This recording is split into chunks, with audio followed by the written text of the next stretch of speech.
dan saudara bisa mengujinya dari firman yang tertulis, karena hanya ada satu cara untuk menguji sebuah khotbah pengajaran itu benar atau tidak adalah dengan saudara melihat kepada firman Tuhan yang tertulis.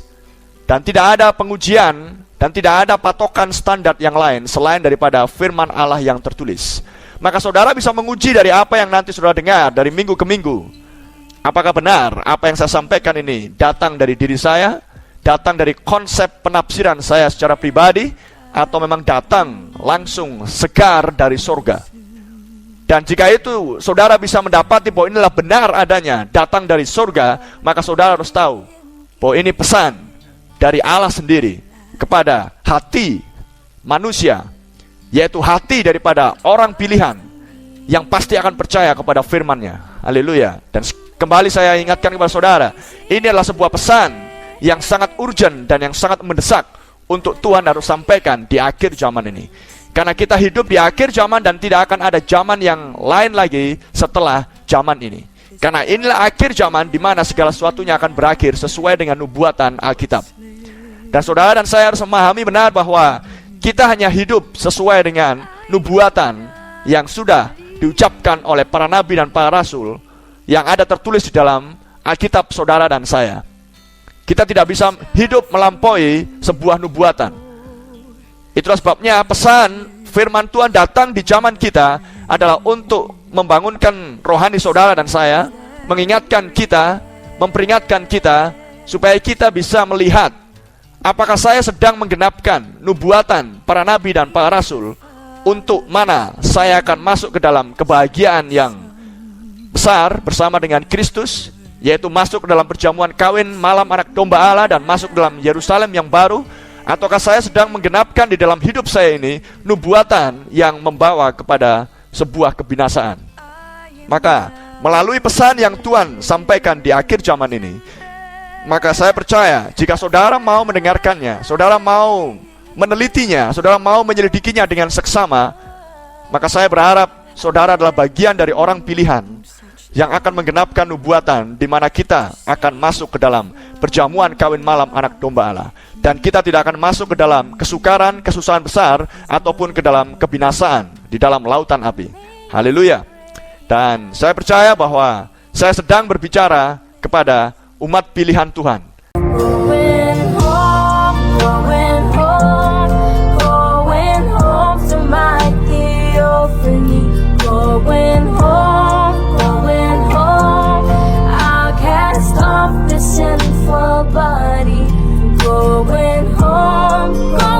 home, where we live eternally. 1 Korintus pasal yang ketiga dari ayat 10 sampai dengan ayat 17. Dan saya akan memberikan tema khotbah pada malam ini dengan judul Firman Allah adalah pondasi atau dasar yang benar, yang sesungguhnya.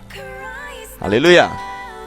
Alasan kenapa saya berbicara tentang bahwa firman Allah adalah pondasi atau dasar yang sesungguhnya, yang benar, yang kokoh dan teguh, adalah karena saya mendapati dan melihat sendiri, mendengar sendiri dengan telinga saya, bahwa banyak sekali orang-orang yang mengklaim dirinya Kristen, mengklaim dirinya percaya kepada Yesus anak Allah, yang mengklaim dirinya percaya kepada Tuhan Yesus Kristus, yang mengklaim dirinya sebagai hamba-hamba Tuhan. Tapi saya mendapati bahwa mereka tidak mau sepenuhnya percaya kepada apa yang tertulis di dalam Alkitab saudara dan saya yang sedang kita pegang ini. Saya sedih melihat kenyataan dan fakta tersebut, karena mereka lebih percaya kepada hasil analisa pikiran mereka. Mereka lebih percaya kepada kemampuan otak mereka untuk mengotak-atik akan firman Tuhan. Mereka lebih percaya kepada hal-hal penalaran logika manusia. Sedangkan kita tahu bahwa Alkitab ini dituliskan atas dorongan Roh Kudus, dan mereka yang menuliskan diurapi oleh Roh Kudus. Dan tidak sesaat pun para penulis ini menulis sesuatu yang salah, karena Roh Kudus tidak akan mungkin salah. Dan jika Roh Kudus adalah yang awal dan yang akhir, maka Roh Kudus adalah seorang yang mendorong orang-orang yang diurapi untuk menuliskan Alkitab. Maka Roh Kudus juga, saya percaya dan sangat percaya, Roh Kudus juga yang mengurapi mereka yang menerjemahkan Alkitab ini dari bahasa Ibrani, dari bahasa Yunani ke dalam bahasa masing-masing di setiap suku bangsa yang ada di bawah kolong langit ini. Dan saya percaya jika itu adalah pekerjaan Roh Kudus, maka tidak ada kesalahan di situ. Itulah sebabnya saya sangat sedih mendapati kenyataan dan fakta bahwa banyak orang-orang yang mengklaim dirinya Kristen, mengaku bahwa dia percaya bahwa Yesus adalah Tuhan, namun tidak sepenuhnya mau percaya, mau mendasarkan imannya, mau mendasarkan pemikirannya hanya kepada yang tertulis. Mereka mencoba untuk menganalisa, mereka mencoba untuk menalar dengan kemampuan otak mereka. Mereka mencoba untuk membuat firman Tuhan seolah-olah tidak berbicara seperti yang tertulis. Oh saudara, saya sangat sedih melihat kenyataan seperti itu. Itulah sebabnya itu mendorong saya untuk berbicara tentang bahwa firman Tuhan yang tertulis, yang saudara pegang dan saya pegang pada saat ini, yaitu Alkitab, adalah pondasi atau dasar yang benar, yang sesungguhnya. Dan jikalau saudara percaya, mengklaim sebagai Kristen dan percaya bahwa Yesus Kristus adalah Tuhan, maka Alkitab yang tertulis berbicara dan mengatakan dengan jelas bahwa Yesus Kristus adalah firman Allah. Amin.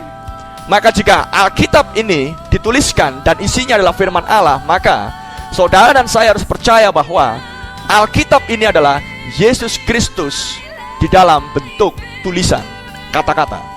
Amin. Maka sebagaimana kita percaya kepada oknum pribadi Yesus Kristus, maka Alkitab ini adalah juga oknum Yesus Kristus itu sendiri, hanya di dalam bentuk rupa yang berbeda, yaitu di dalam bentuk kata-kata dan tulisan. Haleluya. Dan saya berharap saudara yang mendengar adalah orang yang benar-benar percaya penuh dan yang benar-benar tidak mempertanyakan isi Alkitab ini, dan yang benar-benar mau mendasarkan pengharapan dan iman saudara kepada apa yang dituliskan di dalam Alkitab ini. Karena kita tidak bisa memahami isi Alkitab tanpa Roh Kudus. Kita butuh Roh Kudus untuk kita bisa memahami akan apa yang tertulis di dalamnya. Dan saya berharap saudara tidak akan mencoba untuk membuat Alkitab ini mengatakan sesuatu yang tidak dimaksudkan di dalam apa yang dituliskan. Biarlah apa yang tertulis itu menafsirkan dirinya sendiri. Karena hanya Roh Allah yang berhak untuk menafsirkan firman-Nya, dan tidak ada seorang pun yang berhak untuk menafsirkannya. Dan Tuhan tidak butuh penafsir, karena dirinya sendiri adalah sang penafsir. Haleluya.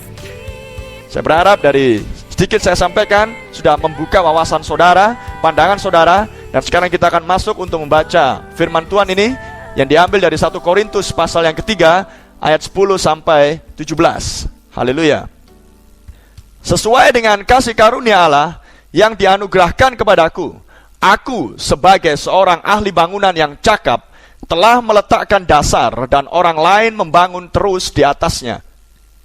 Tetapi tiap-tiap orang harus memperhatikan bagaimana ia harus membangun di atasnya. Karena tidak ada seorang pun yang dapat meletakkan dasar lain daripada dasar yang telah diletakkan, yaitu Yesus Kristus. Entahkah orang membangun di atas dasar ini dengan emas, perak, batu permata, kayu, rumput kering, atau jerami? Sekali kelak pekerjaan masing-masing orang akan nampak. Sekali kelak pekerjaan masing-masing orang akan nampak, karena hari Tuhan akan menyatakannya. Sebab ia akan nampak dengan api, dan bagaimana pekerjaan masing-masing orang akan diuji oleh api itu. Jika pekerjaan yang dibangun seseorang tahan uji, ia akan mendapat upah. Jika pekerjaannya terbakar, ia akan menderita kerugian, tetapi ia sendiri akan diselamatkan, tetapi seperti dari dalam api. Tidak tahukah kamu bahwa kamu adalah bait Allah, dan bahwa Roh Allah diam di dalam kamu?